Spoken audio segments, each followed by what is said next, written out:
आइए मित्रों, हमारे YouTube चैनल स्वाध्याय में आपका हार्दिक स्वागत, अभिनंदन। आज हम आपके लिए लेकर आए हैं देह की दशा इस शीर्षक पर प्रेरणादायक ज्ञानवर्धक ज्ञान चर्चा। अगर आपने हमारे चैनल को लाइक और सब्सक्राइब नहीं किया है तो आपसे निवेदन है, कृपया चैनल को लाइक और सब्सक्राइब अवश्य करें। नित्य आनंद स्वरूप एकरस सच्चित स्वरूप स्वयं प्रकाश पुरुषोत्तम अजन्मा और ईश्वर यदुनाथ श्री कृष्ण चंद्र की वंदना करता हूं, जिसका साक्षात वर्णन करने में श्रुति भी मूक के समान मौन हो जाती है। वह भगवान क्या हम मनुष्यों की वाणी का विषय हो सकते हैं? यद्यपि भगवान ऐसे हैं, तथापि अध्यात्म शास्त्रों के सार रूप हरि चिंतन और कीर्तनाभ्यास आदि से उनका विचार तथा कथोपकथन आदि किया ही जाता है। अभ्यास, ज्ञान और भक्ति आदि मोक्ष साधन में समर्थ नाना उपायों से भी बिना वैराग्य के मनुष्य मुक्ति का अधिकारी नहीं होता। वैराग्य, आत्मज्ञान और भक्ति मुक्ति के ये तीन साधन बतलाए गए हैं। इनमें तृष्णाहीनता रूप वैराग्य ही प्रथम है। वह तृष्णा अहंता और ममता रूप से समस्त देहधारियों के अंदर छिपी हुई है। अहंता देह में होती है और ममता स्त्री, धन आदि विषयों में हुआ करती है। यह देह क्या है और इसका विषयों से क्या संबंध है, ऐसा विचार करते रहने से अहंता और ममता निवृत्त हो जाती है। स्त्री और पुरुष के संयोग से रज और वीर्य का मेल होने पर जीव अपने कर्मानुसार गर्भ में प्रवेश करके देह धारण करता है। फिर 9 मास तक मलमूत्र और कफ आदि से पूर्ण माता की महामलिन कोख में पड़ा हुआ यह जीव जठरा नल से जला करता है।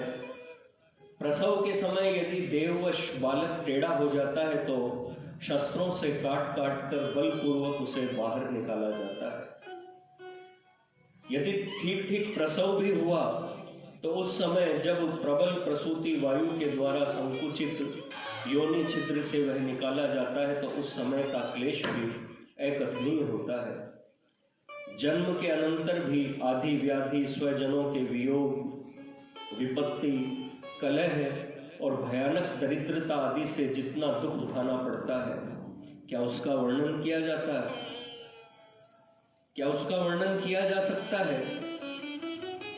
कर्म बंधन से बंधा हुआ जीव मनुष्य, पशु, पक्षी और त्रियग आदि 84 लाख योनियों में भ्रमता हुआ नाना प्रकार की विपत्तियां झेलता है। उन सब योनियों में मनुष्य देह सर्वश्रेष्ठ है। उस नर देह में भी उच्च कुल में जन्म और अपने कुटुंब के आचार विचार तथा श्रुति ज्ञान को पाकर भी जिसको आत्मा और अनात्मा का विवेक तथा देह की विनाशशीलता का ज्ञान नहीं हुआ, वह भले ही बड़ा भारी बुद्धिमान हो, उसकी आयु व्यर्थ ही जाती है।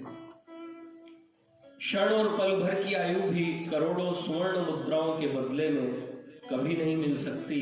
यदि ऐसी अमूल्य आयु व्यर्थ ही चली गई तो इससे बढ़कर और क्या हानि होगी। नरदेह के छिन जाने पर यदि पशु आदि की योनि मिली तो उसमें तो भली भांति अपने शरीर की भी सुधि नहीं रहती। परमार्थ की तो बात ही क्या है। हाँ, उन भूखे प्यासे और थके हुए भी निरंतर बोझा ढोते हुए बैल, घोड़ों, गधों, हाथियों और भैंसों को जितना कष्ट होता है वह कहा नहीं जा सकता। यह शरीर रुधिर, त्रिधातु, मज्जा, मेद और मांस का समूह है। बाहर से यह त्वचा से मढ़ा हुआ है, इसलिए इसे कोई भी नहीं खाते।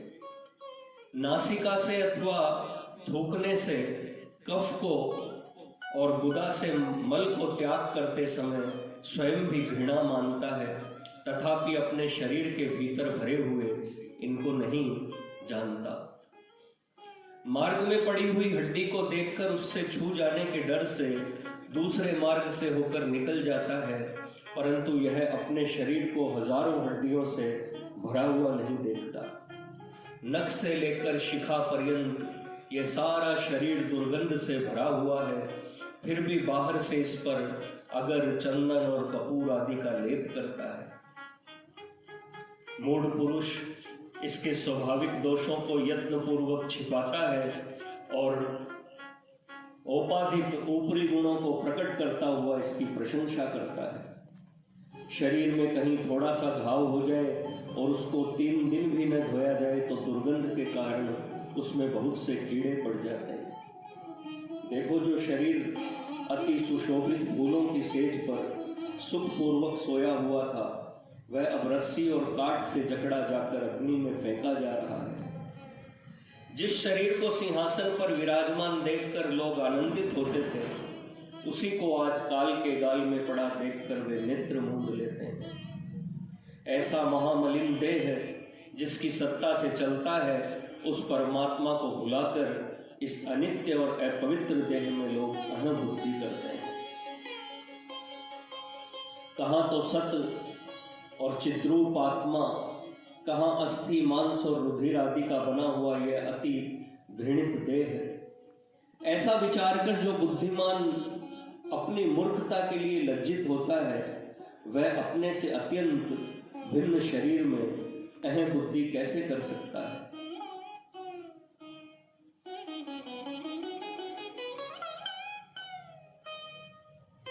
मित्रों, यह थी देह की दशा इस शीर्षक पर प्रेरणादायक ज्ञानवर्धक ज्ञान चर्चा।